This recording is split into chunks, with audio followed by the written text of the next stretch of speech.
Hey, what's up guys? Welcome back to Twist, that's This Week in Steam, although probably should have called it Twin this week because it's basically just been Nintendo dominating the entirety of the news cycle for this entire past week. So while there's not a lot of direct Steam news to talk about today, I did still want to talk about a couple of Steam Deck adjacent pieces of news, specifically some complicated new developments for the Switch 2 and what that means for pre-ordering the system and ultimately securing it come June 5th. Also, out of nowhere, Asus appeared to add more fuel to the fire of an Xbox handheld being en route with a tease this week on Twitter. And while there wasn't a ton of Steam news, I did still want to highlight a few deals that you can pick up directly on Steam, and also a questionable egg bundle that you can pick up on Fanatical that I'll talk about in a little bit, but suffice it to say it was kind of a mixed bag in my experience. We'll get to it later on, but for now, I'm just going to go ahead and pepper some free games throughout this video, so here's one to kick us off. And with that out of the way, let's go ahead and talk about Nintendo a little bit, because boy howdy did they have a rough week. So I'm not going to rehash everything that was already announced about the Switch 2 hardware and the games and all that, because I kind of already did that in the earlier video this week. And I think at this point we're all aware that the Switch 2 is a very much beefed up Switch.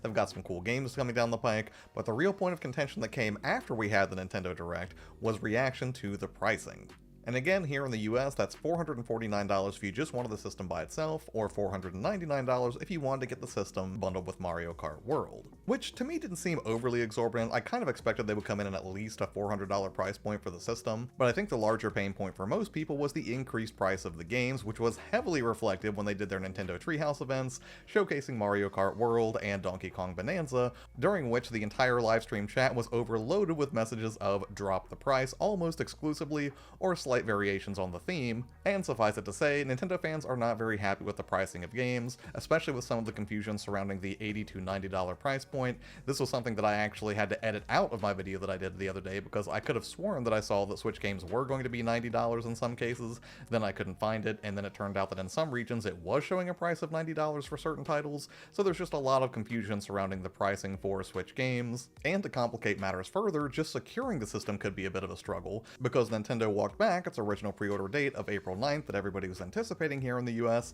and instead have suspended it indefinitely until they assess market conditions and figure out what to do about the new tariffs that are being put in place. Now, Nintendo says the system will still launch on June 5th, however where we don't have clarity right now is when exactly you can pre-order this thing in the States, and if on account of the tariffs and the shifting market conditions that Nintendo describes, if we can expect a price hike from that original $449 price point up to something a little bit more expensive, like over $500 or possibly up to $600. At this point, it's all speculation until Nintendo takes an official stance on this, but it's definitely concerning, and speaking as someone who was excited to pre-order the system on the 9th, I'm a little bit disappointed because, one, I don't know if that price is going to go up even higher, although speaking selfishly, because of some day job work commitments that I had, I wasn't sure I would be able to get to a store to pre-order it on the 9th, so I'm actually kind of glad that it's getting delayed at least a little bit, although I hope it's not for too long because that launch window is fast approaching. But now let's turn to something positioned a little bit more cleanly within the Steam ecosystem, considering the name of this is This Week in Steam after all, and that's Asus teasing a new Xbox-flavored handheld this week on Twitter, which is curious timing to drop this tease against the avalanche of Switch 2 news that was going to dominate the gaming landscape, but here's what we learned. On March 31st, the Raw Global Twitter account sent out this tweet that said our little robot friend is cooking something up. And if you watch the 30-second-ish teaser video, it shows a little robot guy putting together some plans, with specific highlights on screen shown as marathon stamina, faster speeds, more capacity, and a fresh look. And while at a glance this tease doesn't show any overt Xbox branding that I could really see, there are definitely subtle nods to it peppered throughout. For instance, if you freeze frame it while he looks at the screen, you can clearly see some X's sort of littering the desktop interface. And at least one eagle-eyed replier pointed out that in the last frame of the transition before the ROG Ally logo fades out, you do see only the remaining X button shown on screen. And I have to say, I absolutely love subtlety in marketing, although I will say that subtlety was somewhat undercut by the Xbox official account cheekily replying with the awkward look monkey puppet meme. So yeah, again, I'm not sure I would have dropped this the same week as Switch 2 news because I feel like it was just going to get completely buried.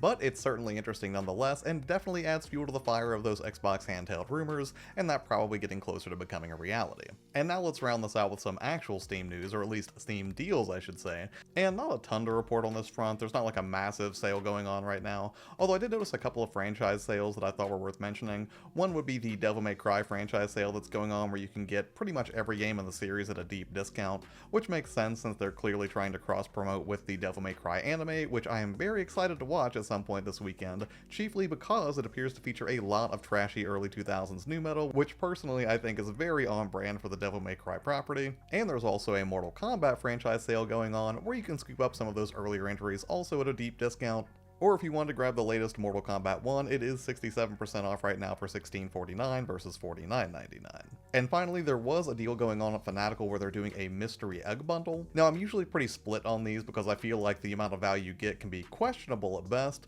but I decided to go ahead and roll the dice and pay $15.99 to pick up 25 mystery keys. And while some of the games were so-so, or at least not in a genre that I personally love, I did get some pretty decent pickups out of it. For instance, I've been on the fence about Dread Templar for a while, and I happened to grab that during the mystery bundle, and I also got copies of Trooperbrook and Prey, but considering I already have both of those games, I'm just going to go ahead and put those on screen now for whoever wants them and can redeem them the quickest. Again, these are Steam keys. And while at first I wasn't sure if you decided to go ahead and go for the top tier version at $15.99 and get 25 keys, if that just meant you got all 25 games that were available, it looks like they are pulling from an even larger pool of games that you could potentially get out of this deal. So if you're the kind that doesn't mind rolling the dice to see if you get something good on what is essentially a gamble, you can definitely check that out at the link below. And if you do decide to purchase anything on Fanatical using my affiliate link, that helps out the channel and would be hugely appreciated. But that's it for this episode of Twist, and while it wasn't very heavy on direct Steam news this week, I still thought there was some fun stuff worth discussing, and I'm always going to be willing to throw out some deals, so hopefully you found something that you enjoyed here. As far as what's coming up on the channel, I will be doing a lighter, more improvisational video next week talking about my spring break from the Steam Deck, which honestly I did still spend some time with the Steam Deck, rather I just took a week off work to kind of decompress and let the creative juices recharge, as it were. And then beyond that, I'm also working on a Steam Deck spring cleaning video where I did a factory reset on my Steam Deck and also tried to clean up various parts of the system, from physically giving it a wipe down to updating my collections and redoing my emulators and all that good stuff, so that should be coming in the next couple of weeks as well. As always, thank you so much for your time and hanging out here on the channel with me. It means a lot to me. Have an amazing day, and I will see you on the next one. Bye.